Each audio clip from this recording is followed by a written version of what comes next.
Olha, desculpa, amor, mas eu acho que você devia se valorizar. Quem nunca ouviu esse conselho de um amigo, de uma amiga, quando você estava desabafando sobre uma relação que você estava mais envolvida do que a pessoa com a qual você estava? Eu acho que se valorize é um dos conselhos mais cretinos e um dos desserviços maiores que a gente faz uns aos outros. Será mesmo que esse é o melhor conselho a ser dado para um amigo ou para uma amiga?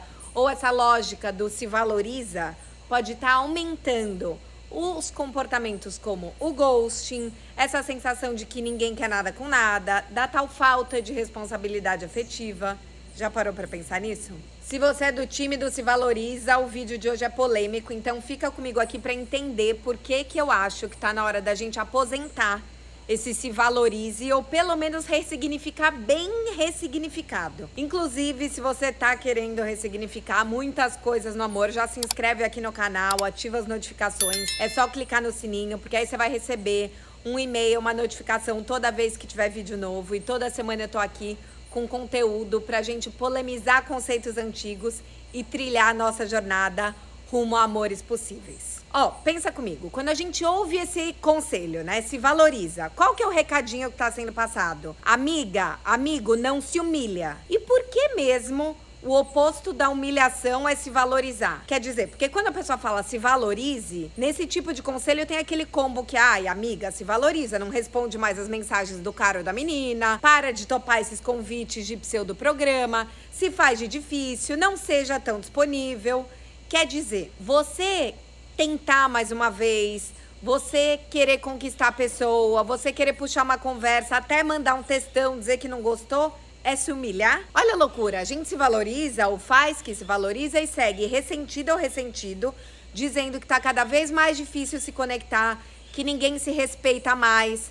Mas talvez nós não estejamos nos respeitando, não é? Será que não é a gente que tá fazendo o oposto? Eu tô trazendo essa polêmica aqui porque eu acho que quando a gente fala se valorize, essa frase traz o pensamento mercantil para as relações. Quer dizer, você tá se produtizando, colocando um valor do seu produto mais alto para assim ser mais desejada. E eu sei que a gente vive num mundo que mede o sucesso e a felicidade com números e valores, né? Então é 1 milhão antes dos 30 anos, o número de likes, de matches, de metro quadrado do seu apartamento. A Bell Hooks aponta no livro dela Tudo sobre o Amor, Novas Perspectivas, que foi o tema de estudos da minha primeira confraria do amor, que conforme a gente foi vendo a espiritualidade, os ideais sociais e religiosos ruindo, a gente ficou apegado nesse salve-se quem puder e começou a correr atrás de uma ética protestante do trabalho, onde o sucesso da vida seria mensurado pela quantidade de dinheiro que se ganhava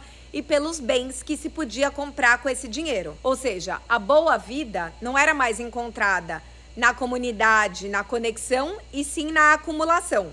Essas são palavras da própria Bell Hooks. E o problema desse tipo de pensamento é a gente aplicar também essa acumulação de valor nas relações pessoais. Tem mais sucesso no amor quem tem mais valor? Quem tem mais valor tem mais poder? E aí, se você pensa nessa lógica, toda vez que a gente ouve um se valorize, a gente está replicando esse pensamento de assim, olha, fica lá em cima, o outro tem que te querer mais, quem tá mais afim tá perdendo. O se valorize é primo do se faz de difícil, não seja tão disponível, lembra?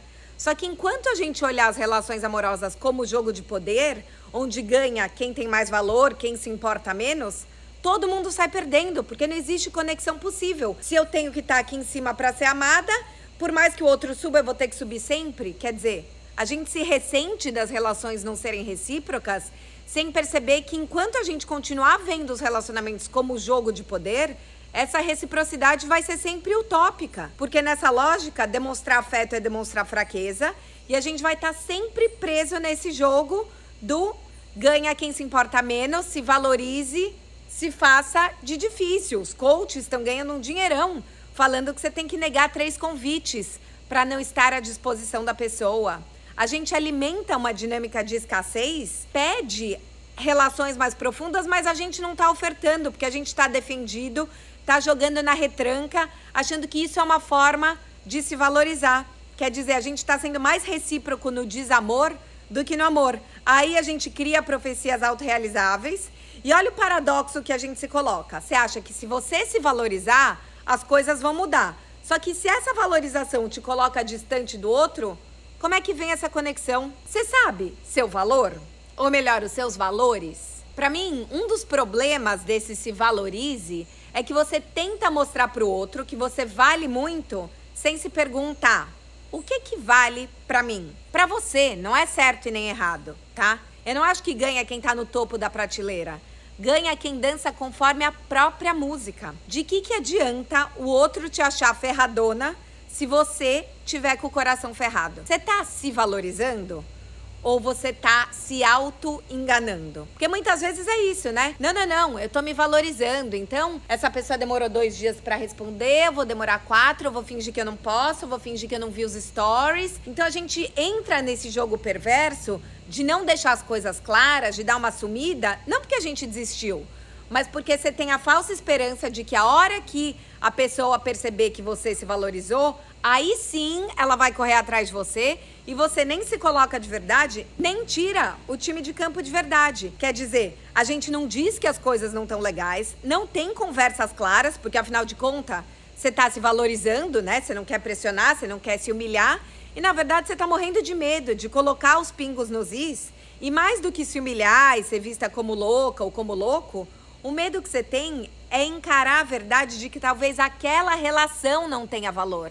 E não você não tenha valor. Ou seja, é uma pseudo-tentativa de se valorizar na esperança que as coisas mudem, que ele perceba o meu valor e volte a me procurar. Será que é por aí? Eu acho que mais do que se valorize, o convite que eu quero fazer a você e a mim é se valide. Porque o se valorize tem isso de se colocar pra cima, ter orgulho, fazer carão, poker face, não se expõe, deixa pra lá. O se valide é o oposto. O se valide é não deixa pra lá, é acolhe o que você tá sentindo, sem se perguntar se tá certo ou tá errado, se é coisa de mulherzinha, mulherão, de homenzinho, homenzão.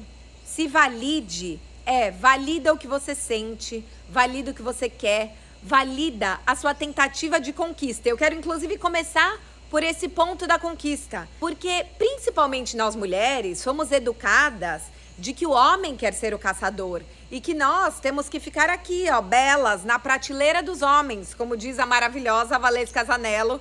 Tem entrevista dela no canal, vou colocar a descrição aqui no vídeo. Então a gente tem que se fazer de bonita, mostrar o nosso valor para receber o sapato de cristal que vai nos coroar rainha. Eu vivo repetindo aqui, vou repetir mais uma vez. Demonstrar interesse não é demonstrar desespero. Eu não tô falando de você pedir o cara em namoro no segundo encontro ou seguir 8 anos tentando mudar alguém que claramente não tá afim de você. Mas por que não tentar conquistar? Alguém sempre vai estar mais envolvido que o outro. A vida é assim. Às vezes vai ser você, às vezes vai ser o outro. Por que a gente tem tanto medo que esse alguém sejamos nós? Que a gente volta pra lógica do poder e tá na hora de desconstruir isso.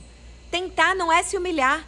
É tanto medo de que um convite para jantar seja humilhação que a gente não tenta nada. E aí a gente fica nesse efeito rebote, sabe? Com arrependimento e uma esperança, num looping de culpa, de apego, de como as histórias poderiam ter sido, de muita gastrite, de muita nó na garganta, de conversas não tidas. Alguém vai ter que aumentar a aposta. A gente pode dar mais sem ser trouxa. Ao invés de reclamar que as coisas não se aprofundam, ao invés de se valorizar e ir embora, se o cara demora 2 dias para responder, não demora 4 para se valorizar.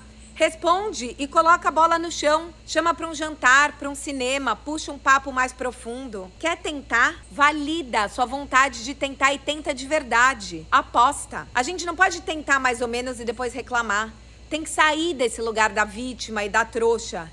Saber esperar, saber negociar, saber dialogar não é se desvalorizar, é ser maduro, não é ser banana. E é óbvio que há limites. Que investir é diferente de forçar a barra, que não dá pra gente ficar preso no auto-engano, não dá pra gente estar numa relação sozinha, né? É aquele lance da dança. Você faz um pouco e a pessoa também tem que fazer um pouco. A gente precisa saber o nosso limite, saber a hora de desistir, de ir embora. E quem sabe isso é você, não tem uma fórmula mágica pra você ter o tal valor. Se há limites, cada um de nós deve se perguntar qual é o meu limite nessa relação. Isso vai para nossa outra validação. Validar o seu valor é validar seus limites. Quanto tempo você está disposto a tentar de coração? Quais coisas você topa abrir mão? Quais coisas você não topa abrir mão? Que tipo de postura é inadmissível pra você? Se validar é ouvir suas necessidades, seus sentimentos, suas prioridades sem julgamento de valor. Porque no fim, cada um de nós sabe o quanto que a gente tá disposto a fazer. E aí, se a história não for pra frente, não é a pessoa que foi sacana ou você que não se valorizou. Você foi o quanto você podia dar. Faz esse combinado com você. Eu vou tentar 4 vezes. Eu vou ceder para essas questões, mas para essas não. É muito mais fácil você ser fiel a seus limites se você validar eles, se você tiver esses combinados com você. Porque aí foi você quem quis, foi você que escolheu. Isso tem a ver com a gente exercitar a nossa autointimidade. E é poder fazer a pergunta sincera, o que eu preciso? E talvez assumir para nós mesmos que a gente esteja machucado pra caramba, que a gente esteja carente, que a gente esteja precisando de muito. É tanto medo de ser carente, de ser emocionado, que a gente não olha para as nossas faltas, não olha para as nossas sombras, fica querendo se fazer de autossuficiente, e aí o que acontece? As relações não vingam, a gente se sente ainda mais carente, mais desamparado. A gente está tão machucado que a chance de não ser recíproco e da gente ficar com cada vez mais medo é enorme. Valida a sua falta. Porque a hora que você valida a sua falta, você entende que uma parte dela vai estar sempre faltando. Tem uma parte que você pode pedir pro seu amor, pro seu par romântico. Tem uma parte que você vai cuidar de você, que você vai ter que cultivar outras redes de afeto. Mas você tem que olhar essa falta. Valida a sua falta. Valida seus sentimentos e não o seu carão, sabe? E nisso também tem a ver com a gente validar a nossa voz. A gente tem que entender que colocar os pingos nos is e dar textão é validação e não humilhação. E isso vale muito para nós mulheres, né? Porque mulher que fala muito é o quê? Histérica, irritante, descontrolada, né? Então, a gente morre de medo de ser visto como uma mulher louca e aí engole tudo para mostrar que é mulher madura. No próprio livro da Bell Hooks, ela coloca isso, de que a gente foi educado para ser constrangidas, todas nós mulheres, todas as vezes que a gente demonstrava afeto. Os homens também, né? Porque os homens, eles são vistos como fracos quando eles demonstram sentimentos e nós mulheres somos vistas como histéricas. E aí, cada vez que uma pessoa invalida a gente colocar o nosso descontentamento e o cara fala, ai, você é barraqueira, ai, você é muito sensível, ai, você é ciumenta, o que a gente faz? A gente vai se calando pra se valorizar e a cada dor não ouvida, a gente vai ficando mais marcada, com mais medo de se expor e de não ser recíproco. A gente precisa saber e poder colocar os nossos sentimentos pro outro, sem ter medo de que o outro se assuste, nos rebaixe. É claro, a gente tem que colocar com respeito, com educação sempre, mas com assertividade. Não precisa fazer vozinha fofa. A gente precisa poder se comunicar. Não dá pra ter uma relação sem comunicação. E na comunicação a gente vai ter que falar do nosso desconforto. Falar do seu incômodo não é atacar o outro ou se desmerecer. Não gostou? Dá um textão, sem dó. Deixa as coisas claras. A Bell Hooks tem uma frase que eu concordo muito, que é: a gente não pode conhecer o amor se a gente permanecer incapaz de abrir mão do nosso apego ao poder. Se qualquer sentimento de vulnerabilidade despertar terror em nosso coração. Enquanto a gente achar que ser vulnerável é ter menos valor, a gente não vai ter relação nenhuma, nem com a gente mesma. Eu quero que a gente possa se validar mais e ter que se valorizar menos. Valida sua vontade, sua tentativa, sua raiva, sua tristeza, seu limite. Pra mim, não há melhor valor do que acolher essa nossa humanidade. E você? Quer validar o que você sente, o que você pensa, o que você quer? Ou quer se valorizar?